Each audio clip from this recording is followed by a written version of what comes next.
माझ्या बाबांनी कधीच कोणाचं वाईट केलं नाही. खूप साधे सरळ होते ते. माझी आई गेल्यानंतर त्यांनीच मला सांभाळलं.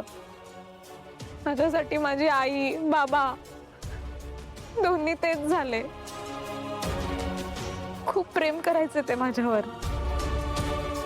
मला त्यांनी कधीच एकटं नाही सोडलं.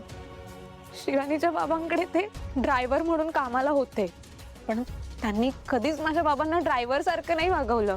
अगदी मित्रासारखं वागवायचे.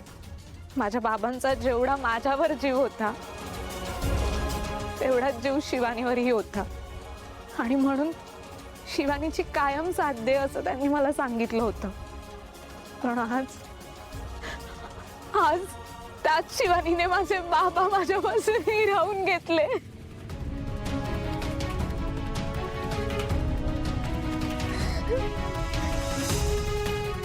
किरण, तू काळजी करू नकोस.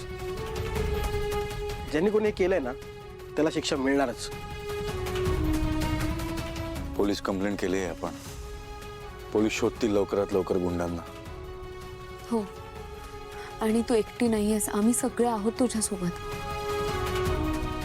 हे तुझंही घर आहे किरण. तुम्ही सगळे आहातच, पण माझ्या बाबांची जागा माझ्या आयुष्यात कोणीच भरून नाही काढू शकत. त्यांचा खूप आधार होता मला. ते भले आजारी होते, बेडवर पडून होते, पण माझ्यासाठी त्यांचं अस्तित्व खूप महत्वाचं होतं. त्यांचा मला आधार वाटायचा. आता मला कळतच नाहीये की मी घरी तरी कोणासाठी जाऊ. किरण, शांत हो, ऐक माझं. तू नको जाऊस घरी. तुला हवं तितके दिवस इथेच राहा. नाही, मला कोणावरच ओझं बनून नाही राहायचंय. मला कोणाला त्रास नाही द्यायचा. अगं त्रास कसला? आपल्या माणसाचा कधी त्रास होतो का? ते काही नाही, तू इथेच थांबणार आहे. किरण, तू गेस्ट रूम मध्ये झोप, मी हॉलमध्ये झोपतो. नको. अहो, मी तुम्हाला एक विनंती करू का? काय?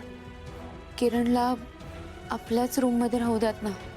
मी राहते तिच्यासोबत. हा चालेल ना. मी आणि बबलू गेस्ट रूम मध्ये झोपतो. नाही नको. अहो खरंच.